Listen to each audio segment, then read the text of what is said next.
ചാന്ത് പൊട്ടും ചങ്കേലസും ചാത്തി വരുന്നവളെ, പുലരിപ്പെണ്ണെ നിന്നെ കാണാൻ പൂതി പെരുകണം മനസ്സിൽ, നീയൊരു സുന്ദരിയല്ലേ, ദേവമനോഹരിയല്ലേ.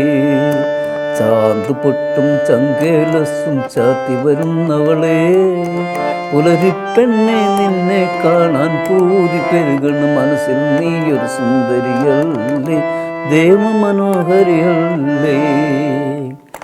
ഈ ഒരു പാട്ട് ഇങ്ങനെ കമ്പോസ് ചെയ്യാനുണ്ടായ കാരണം, നമ്മളെ വിനേട്ടൻ സബ്ജക്റ്റ് പറഞ്ഞപ്പോൾ എനിക്ക് അങ്ങനെ ഒരു മൂഡാണ് തോന്നിയത്. ഒരു ഒരു ഒരു പഴമ ഫീലുള്ള ഒരു പാട്ട്, ഒരു നിഷ്കളങ്കമായ ഒരു ഒരു ഒരു ഒരു പാട്ട്. അതിനകത്ത് എന്താ പറയുക, ആ ഒരു കണ്ണ് കാണാത്ത ഒരാൾ വടിയും കുത്തി ഇങ്ങനെ നടക്കുന്ന, അയാളുടെ വളരെ ഇന്നസെൻ്റ് ആയിട്ടുള്ള ഒരാൾ, ആ ഒരു അവസ്ഥയിലുള്ള ഉണ്ടാക്കിയൊരു പാട്ടാണത്. അത് ആ സിറ്റുവേഷനായിട്ട് ഭയങ്കരമായിട്ട് മാച്ചായിട്ടുണ്ട്. ഇത് ഈയൊരു പാട്ട് അത് ആ സിറ്റുവേഷന് ഒരുപാട് വളരെയധികം ഹെൽപ്പ് ചെയ്തിട്ടുണ്ട്.